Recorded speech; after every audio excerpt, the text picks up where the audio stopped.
Эфир нашего канала продолжает итоговый выпуск новостей. О самых заметных событиях четверга, 11 марта, вы узнаете из материалов наших корреспондентов. В студии Сергей Михедов. Здравствуйте. Коротко о главных темах.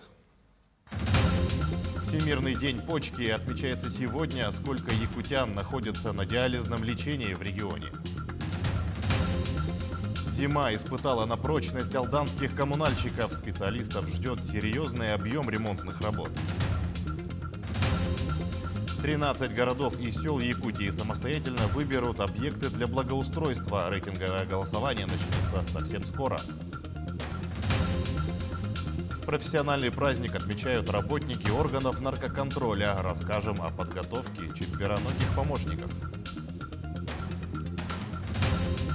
95 лет отмечает гражданская авиация региона. К знаменательной дате Музей истории авиации Якутии возобновил работу. Ирингринец выиграл сразу 2 медали в забегах по ледовой трассе. Теперь приобщает к спорту маленькую дочь.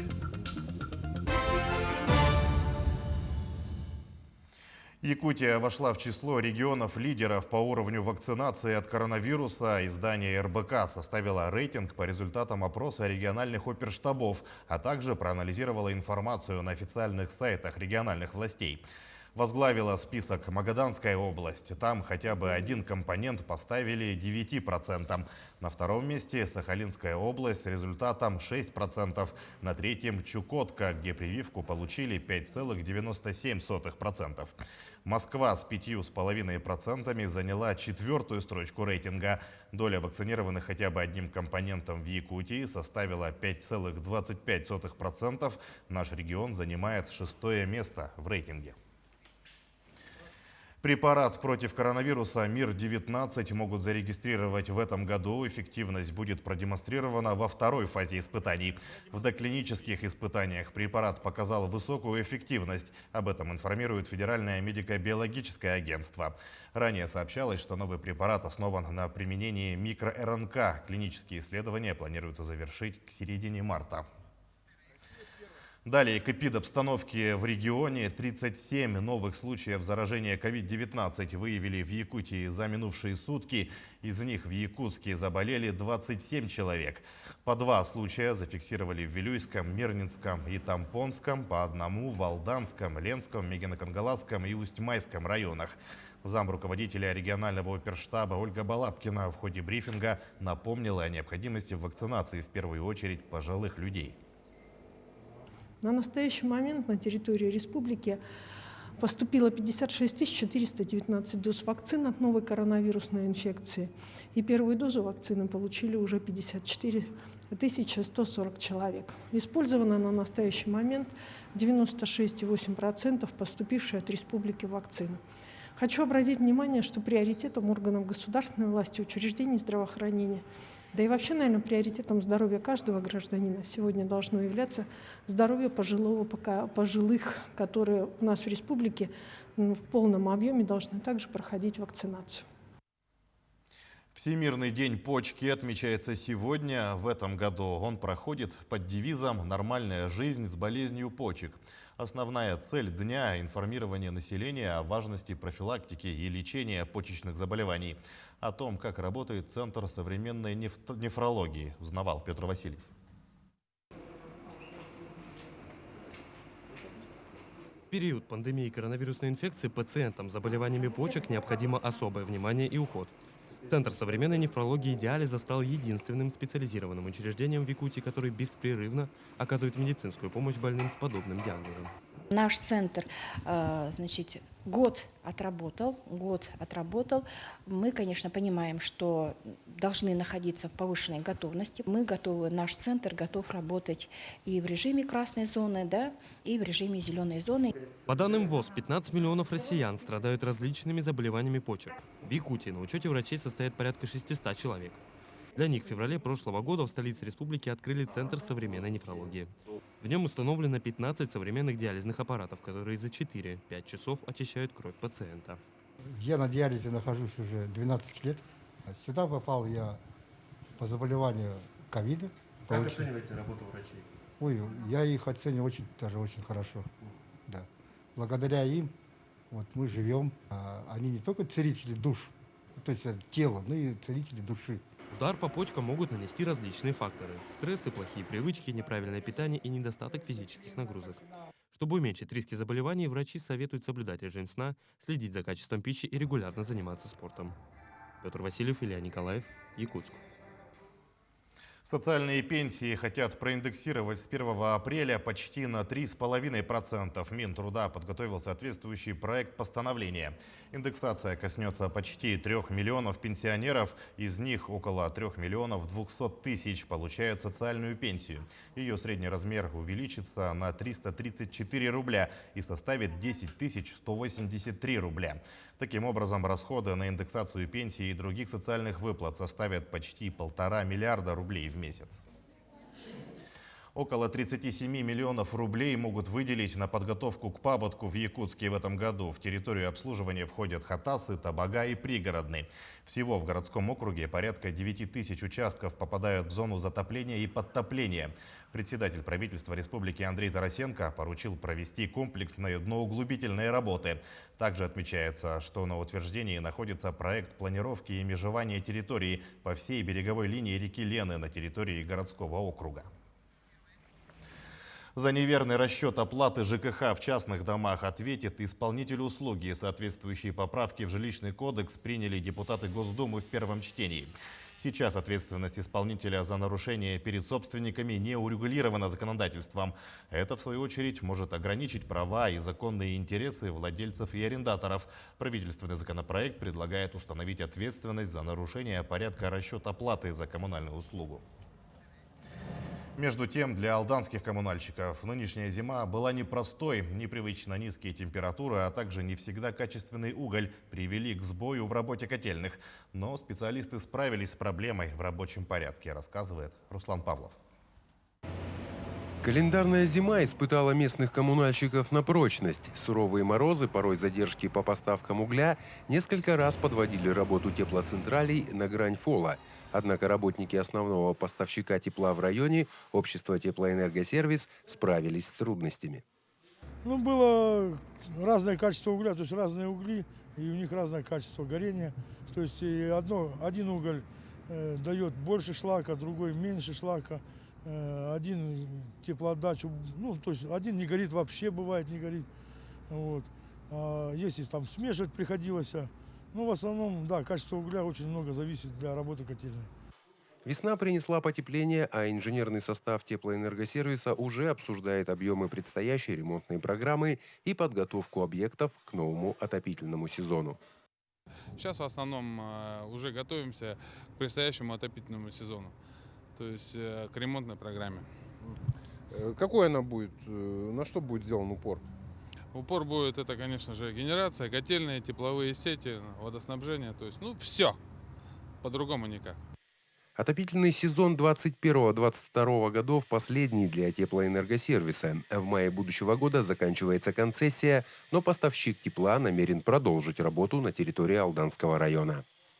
Оно на сегодняшний день рассматривается. Каким оно будет, то есть пока тут все это на рассмотрение. Сейчас сложно ответить и что-то сказать. Кроме того, район продолжает работу по реализации программы «Чистая вода», что дает перспективы не только для обновления коммунальной инфраструктуры, но и новый фронт работ для теплоэнергосервиса. Руслан Павлов, Георгий Баранов, Алдан. С 26 апреля по 30 мая пройдет голосование по отбору общественных территорий для благоустройства в следующем году.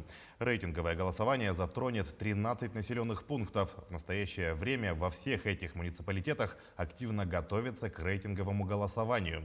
Виктория Федорова продолжит тему. Жительница Покровска Анне Викторовне 81 год. Прогулки на свежем воздухе – ее ежедневный ритуал. Вот только теперь эти вылазки заменила скандинавская ходьба. Если раньше маршрут Анны Викторовны пролегал через городской парк, то сейчас она осваивает новую территорию набережной. Делали много. Вот смотрите, теперь спускаться на Лену матушку. Как прекрасно. Вообще прекрасно. Хорошо начали. Вот еще лучше будет, надеюсь.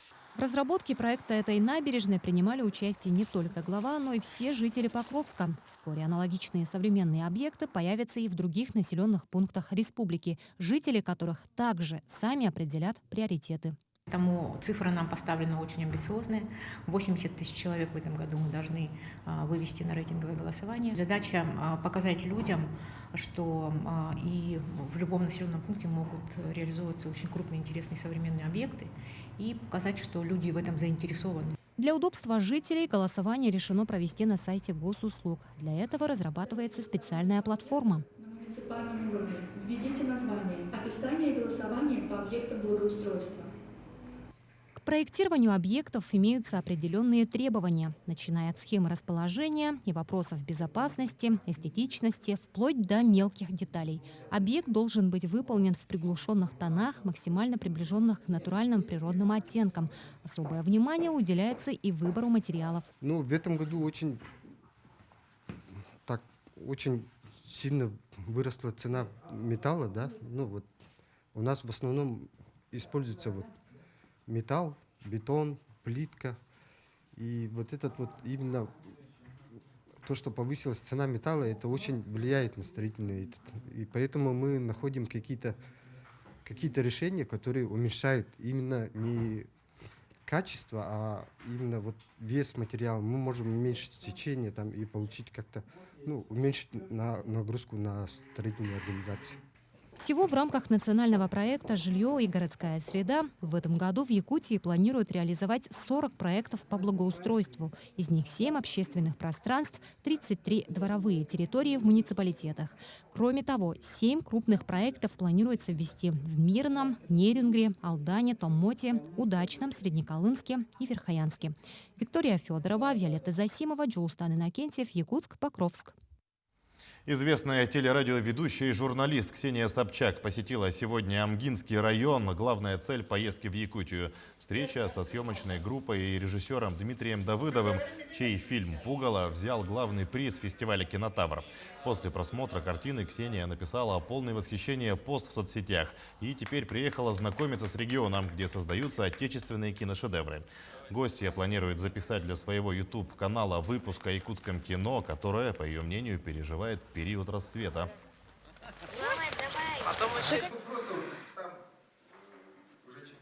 В Центре опережающей профессиональной подготовки сегодня обсуждали вопросы реализации нацпроекта образования. На сегодняшний день в нашей стране насчитывается 29 центров опережающей профподготовки, и лишь за прошедший год в них обратилось более 300 тысяч россиян. Центры занимаются анализом рынка труда, прогнозируют кадровые потребности региона, а также выступают агрегатором образовательных услуг. По словам Максима Дмитриева, исполняющего обязанности ректора Института развития профобразования, в России в рамках федерального проекта «Молодые профессионалы» до 2024 года планируют открыть 100 центров подготовки. Именно в Республике Саха-Якутия создан на сегодняшний день один из самых лучших центров опережающей профессиональной подготовки в нашей стране. Потому что здесь есть очень неплохая связка, во-первых, с региональными органами исполнительной власти. То есть межведомственное взаимодействие происходит при прогнозировании, и при обучении. А также есть очень хорошо выстроенное взаимодействие с работодателями потенциальными, что на самом деле основа эффективной подготовки кадров. Сегодня свой профессиональный праздник отмечают работники органов наркоконтроля. Между тем, задача контроля и надзора в сфере оборота наркотиков лежит на всех правоохранительных службах региона. Наряду с сотрудниками на службу ежедневно заступают и четвероногие помощники. Ульяна Шагина воочию увидела, как кинологи транспортной полиции Якутии тренируют своих собак. Полугодовалая немецкая овчарка Эгина вступила в ряды сотрудников Северо-Восточного линейного управления МВД России на транспорте в конце прошлого года. Привезли ее с Хабаровска и не прогадали. Щенок оказался умным и проворным. С удовольствием продемонстрировал нам свои навыки. Эта собака будет обучаться по поиску взрывчатых веществ, взрывных устройств. То есть это уже как с года собака пройдет обучение, то уже будет, то есть у кинолога допуск к разрешению, и собака уже, то есть полностью обученная будет. А это одна из частей учебной тренировки, при которой у собаки вырабатывают навык поиска различных веществ.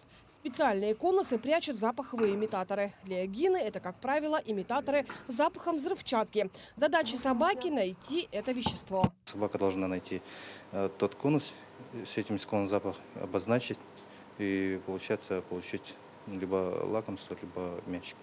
Все тренировки проходят в игровой форме, причем не только в здании. С наступлением весны кинологи возобновили и уличные дрессировки. Для четвероногих полицейских это счастливая возможность размять лапы и вдоволь набегаться.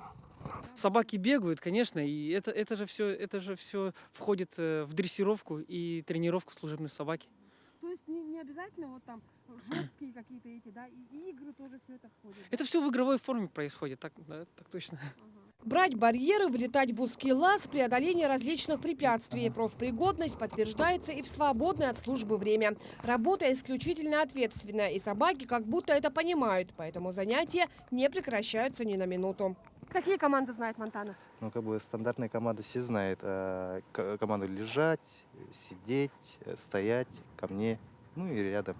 Ну, еще команда голос. Ну вот такие вот они невероятно собранные и серьезные на работе, а в жизни невероятно ласковые и добрые, и, конечно же, умные. Да, Монтана, голос?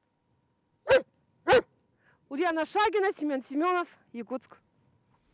Тем временем линчане боятся за жизнь своих домашних питомцев. В городе промышляют дог-хантеры. 2 десятка собак за последние недели февраля стали жертвой отравления. Метод противозаконный и прибавляет работы отловщикам. Олеся Васева разбиралась в ситуации. Игривые глаза, добрейший нрав. Миле 4 месяца. Хозяин Юрий Кузнецов взял ее на пункте передержки животных. Теперь она живет в будке, где когда-то жил сторожевой Чок. 4-годовалого пса недавно отравили. Он плохого в жизни никогда никому не сделал. Никого не покусал. Вот, он чисто выполнял свою работу, собачью работу. Вот. И вот, значит, нашлись такие люди, которым он помешал. Я не знаю, что это за акция такая, для чего она вообще это делается. Такими методами, варварскими методами, нечеловеческими методами нельзя так поступать. Так нельзя делать. Ведь это же вот для нашей семьи это была трагедия, большая трагедия. Любимый пес от Юрия не отступал ни на шаг. Летом в деревне, на зиму переезжали в город. Отраву собаки закинули через забор, говорит хозяин. Чок умирал в муках несколько часов.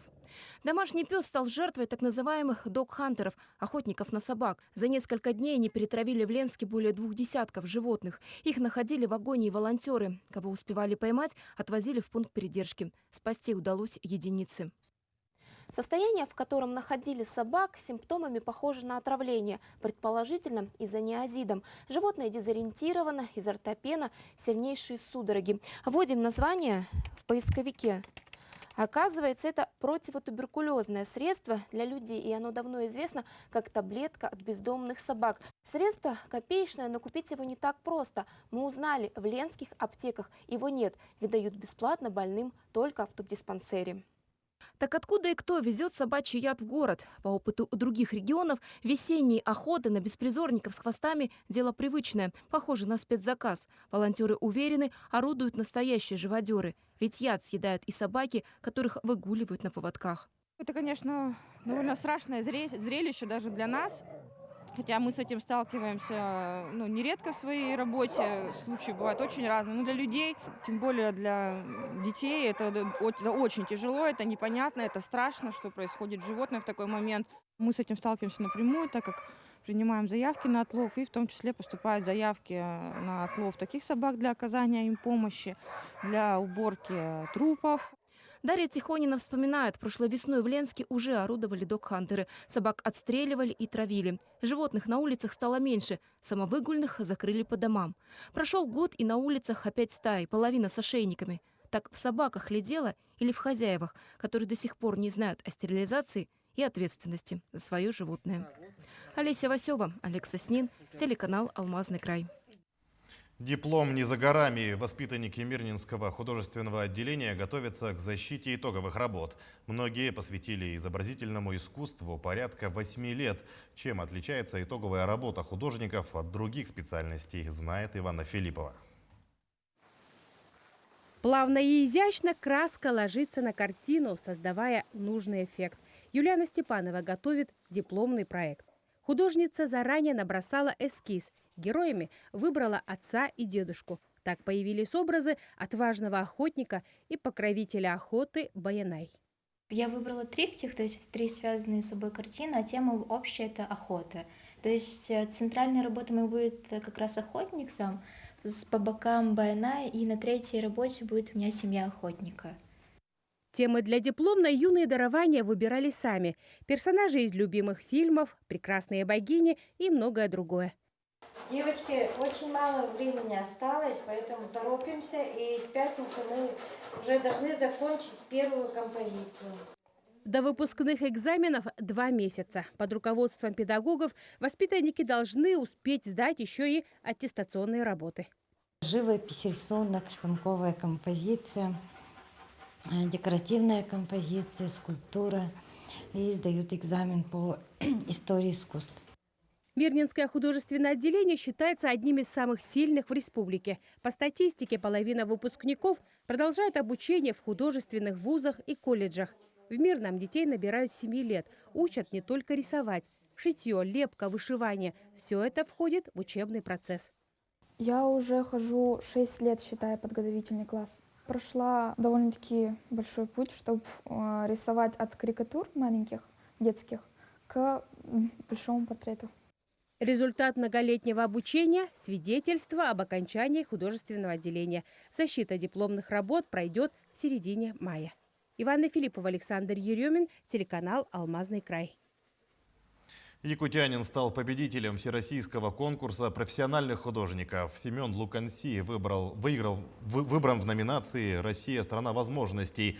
Общий призовой фонд конкурса более 10 миллионов рублей. Так якутянин написал картину «Сила Сибири», изобразив работников магистрального газопровода. Полотна победителей в его номинации будут выкуплены за 700 тысяч рублей фондом «Галерея старых». В технопарке Якутия прошло расширенное заседание Высшего инженерного совета республики. Во всероссийском конкурсе «Инженер года-2020» приняло участие более 70 тысяч человек, практически со всех регионов России. Дипломами и памятными медалями по версиям «Профессиональные инженеры» и «Инженерное искусство» награждены 245 и 165 участников соответственно. Лауреатами всероссийского конкурса стали 6 специалистов из нашей республики. Сегодня их наградили и вручили сертификаты. Получил сертификат в части электроэнергетики за разработанное программное обеспечение, которое контролирует технологический процесс, протекающий на объектах ПАО «Якутскэнерго». В частности, Якутская ГРЭС, Якутская ГРЭС-2, ТЭЦ. Он позволяет легко расширяться на любые объекты. 95 лет отмечает гражданская авиация Якутии. К этой дате обновленная экспозиция Музея истории авиации региона открылась сегодня в столичном центре культуры и современного искусства имени Гагарина. Информационные стенды оцифрованы и оформлены с применением современных материалов. Музей не имеет аналогов по экспонатной базе гражданской авиации России. Его фонды насчитывают более 400 единиц хранения. Создан каталог богатого собрания специализированной и художественной литературы, а также видеоархив. Отметим, раньше музей находился в здании аэропорта Якутск, и в год его посещали более 12 тысяч человек. На сегодняшний день Музей истории авиации Якутии стал центром патриотического воспитания молодежи и профориентационной работы. Когда я перешел в 2000 году работать в Тереском профсоюзе председателем, пришла идея создать музей. Ну как создать музей? При поддержке, естественно, хозяйственных руководителей, моральной, вначале финансовой поддержки, но в основном потом материальные издержки нес профсоюз сам. Вначале руководители помогли, ради бога. Ну и весь материал пришлось собрать с нуля. Рассказать о своем городе и получить приз. В России стартовал конкурс для подростков под названием «Страна открытий». Каждый школьник от 15 до 17 лет может снять видеоролик до 3 минут о своем родном городе или поселке, познакомить всех с его достопримечательностями, историей и жителями. Мини-клип нужно опубликовать в соцсети TikTok с хэштегами «Страна открытий» и названием города. Таким образом, у якутских школьников появилась возможность рассказать о республике всей стране. Работы принимаются до 11 апреля. Главные призы – это туристические поездки. Мы хотим на основании всех тех материалов, которые будут созданы, попытаться реализовать совершенно нового стиля путеводителей. Путеводители от детей ко всем, кому это будет интересно. Это может быть интересно не только детям, потому что, как правило, дети видят то, что от взрослых скрыто. Я думаю, что эти путеводители могут пользоваться интересом и у взрослых людей. Нерюнгринец Роман Щетников принял участие в 2 забегах по ледовой трассе во Владивостоке и в Преамурье. Оба соревнования принесли призовые медали в копилку спортсмена. О чемпионе из Нерюнгри расскажет наш корреспондент Ирина Кичигина. В ледовом полумарафоне во Владивостоке приняли участие около 1000 спортсменов. Наш легкоатлет стал 3-м в забеге на 10 километров. Несколькими днями позже Роман Щетников был уже в селе Ивановка, где на специально проложенной трассе в полумарафоне «Бег к мечте. Лед» приняли участие более 150 спортсменов. Наш легкоатлет на той же дистанции стал лучшим и занял 1-е место. Сложность таких соревнований в том, что мешают погодные условия. Это сильный ветер или, например, небольшое потепление, когда на трассе, кроме наледи, образуются ямы вперемешку со снегом и водой. Но тут помогла хорошая подготовка спортсмена. Это и силовые нагрузки, и тренировки на улице как летом, так и зимой. В целом, участие в марафонах оставило у Романа самое приятное впечатление. В этих соревнованиях мне запомнилось, это вот организация очень хорошая. Все было на высшем уровне. Отношение к спортсменам вообще великолепное. Всем добежавшим давали медали. Очень было приятно всем. А после финиша всех накормили полевой кухней. Чай горячий, булочки очень вкусные. Дома Романа всегда ждет дочь Алиса, которую папа решил тоже приобщать к спорту, и в свои 4 года она занимается карате. В соревнованиях на зимнем кубке Деда Мороза она заняла 1-е место, и уже в середине марта ее ждут новые соревнования, которым папа помогает готовиться дома. Вот молодец. О. Сколько вы так можете стоять? До 500. Да, по-разному. И 1, 2, 3, 4. Возможно, мы еще услышим имя Алисы Щетниковой не как дочери чемпиона, а как самостоятельной спортсменки-победителя. Роману желаем не останавливаться на достигнутом, а мы будем и дальше следить за успехами своего земляка. Ирина Кичигина, Вадим Барашков, Нерюнгри. Таким наши корреспонденты увидели четверг, 11 марта. Мы продолжаем следить за развитием событий. Не забывайте носить маску, соблюдать безопасную дистанцию. Оставайтесь с нами.